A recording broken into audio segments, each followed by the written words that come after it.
Many people spend way too much time choosing investments, and they miss easy ways to save money on taxes.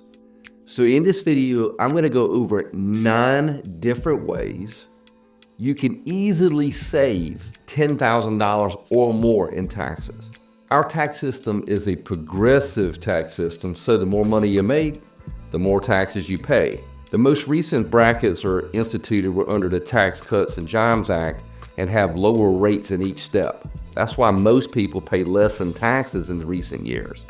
And at the end of 2025, they're going to decide if they're going to re-up this plan or not.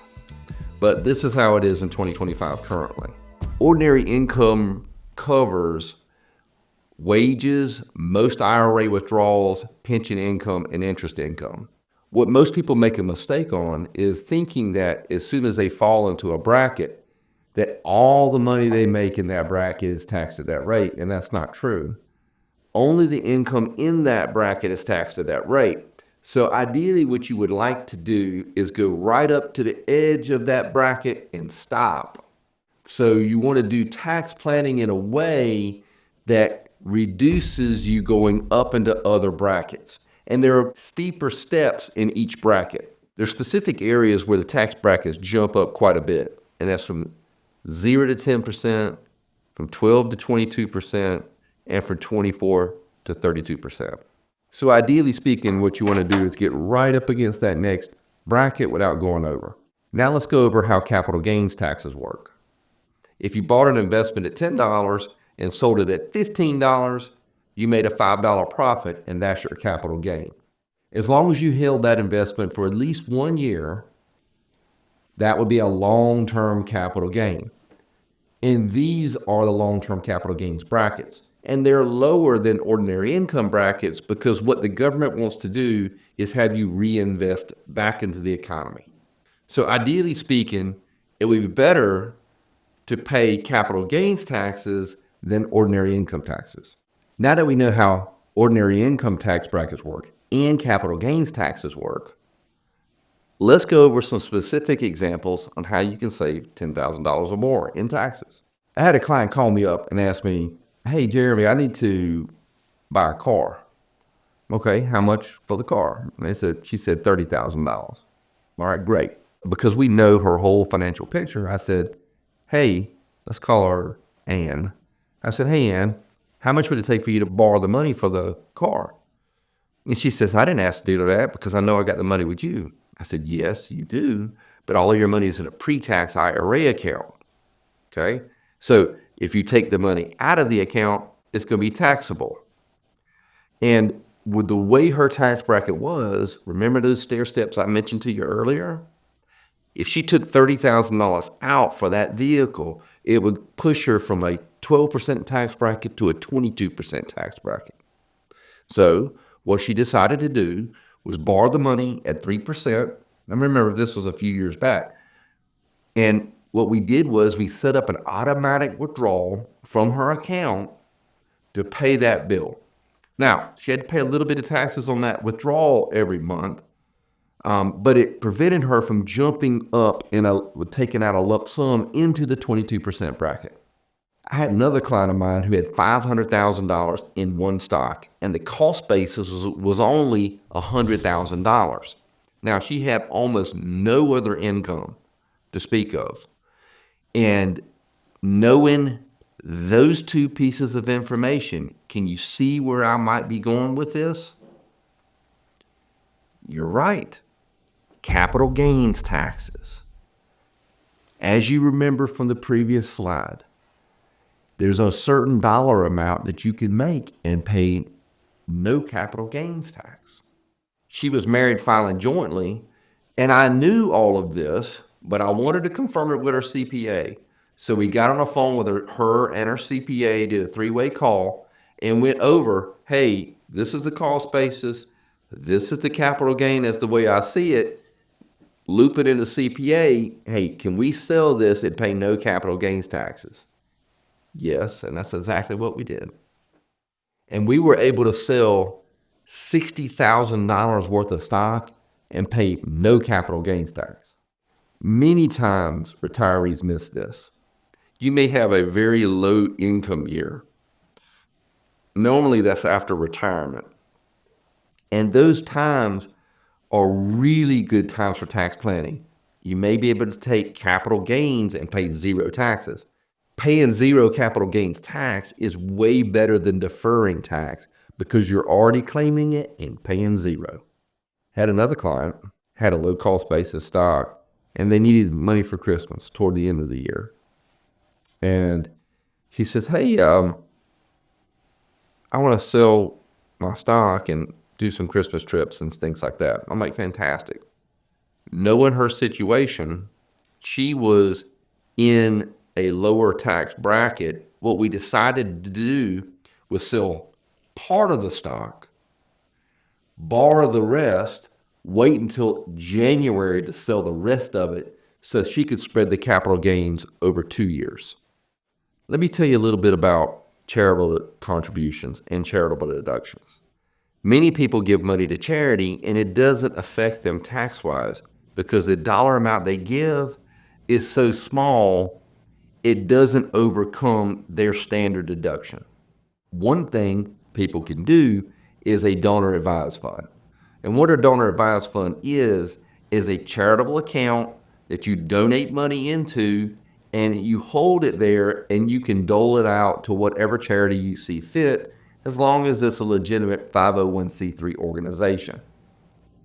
And so what I get people to do is like, let's just say, for instance, if they're giving away $30,000 a year, they can put $150,000 in this account in 1 year, get that deduction, and then pay that money out over the course of time. One thing you can do is give low cost basis stock to charity. I've seen many people do that. They'll have a $30,000 cost basis in a stock, and now it's worth 60 or 70 or 80 or 100,000, and they'll be able to donate $100,000 to charity and not have to pay any of that capital gains at all. However, if they couple that with a donor advised fund, it can be extremely beneficial as well. So what I've had people do is take that same $100,000 stock that they paid $30,000 on, put that in a donor advised fund, they get the full tax deduction, and then they can dole out charitable contributions over the course of a number of years. Now let's suppose that you're charitably inclined and are over 70 and a half. There's something called qualified charitable distributions. You can give money directly from your IRA account to the charity, pay no taxes on that pre-tax IRA. And it qualifies as part of your RMD. Now, today in 2025, your RMDs don't start until 73, but you can still do QCDs after age 70 and a half.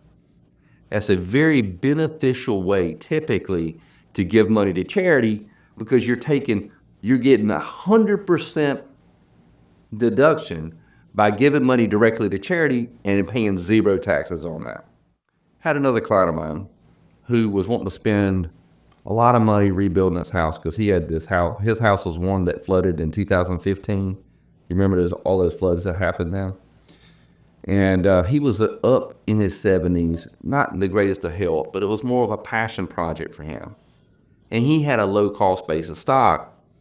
The market value of that was around $300,000, but the cost basis was only about $50,000. And he was wanting to sell the stock and do this rebuild. And I mentioned to him, let's call him Sam. I said, hey, Sam, how about this? How about you borrow the money against the stock, rebuild your home? When you eventually pass away, your children are going to get a step up in cost basis on that stock. They can sell that stock, pay no capital gains tax, pay off that loan, and the interest on that loan is going to be way lower than your taxes on your capital gains. It's just a great idea. And that's actually exactly what happened. He paid interest on the loan for a couple years. Unfortunately, he passed away. He did complete his passion project. He saved a lot of money on capital gains taxes. You've probably heard a lot about Roth conversions, maybe even seen a video or two. And what that really is trying to pay taxes at a lower rate today versus a higher rate later. And you remember those stair steps from 0 to 10%, from 12 to 22, and from 24 to 32%? You kind of want to get right up against those brackets without going over. That's what Roth conversions are.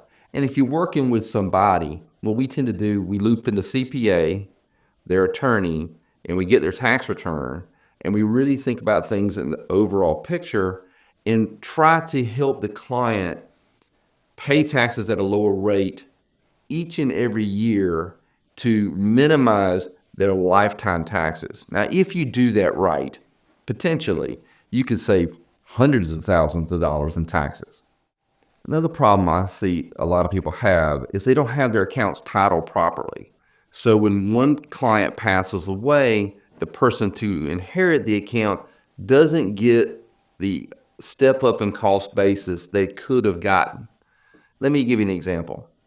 If you have a joint account and you die in a separate property state, only half of that account is going to get a step up in cost basis. Now, we go over this in great detail in one of our previous videos. But if you think about it in the previous example of the guy who rebuilt his house, okay, he borrowed money on the house and his children got a full step up in basis and paying zero capital gains tax, you can do the same thing, but that's dependent on how you have the accounts titled and what type of state you live in. So what you want to do is try to maximize a step up in cost basis. So be sure to talk to your CPA, be sure to talk to your financial advisor, and making sure that the titles of your accounts are correct so that you can maximize the step up in cost basis. There's an important thing to note here. There are some things you cannot do after December 31st. There are Roth conversions, charitable contributions, tax loss harvesting, tax gain harvesting, if you're up under that 15% tax bracket, qualified charitable distributions, and contributions to donor advised funds. So really working with somebody that sees your overall picture in the calendar year is very important. A lot of times people give all their tax information to their CPA in February, March, or April. The CPA sees all this stuff and can't do anything about it because action was not taken in that calendar year. So really working with somebody that works with their CPA and is thinking about these things would be important. And as an extra special bonus, you can also maximize your Social Security benefits and reduce taxes. And that took a whole video to go over. Feel free to watch that next video.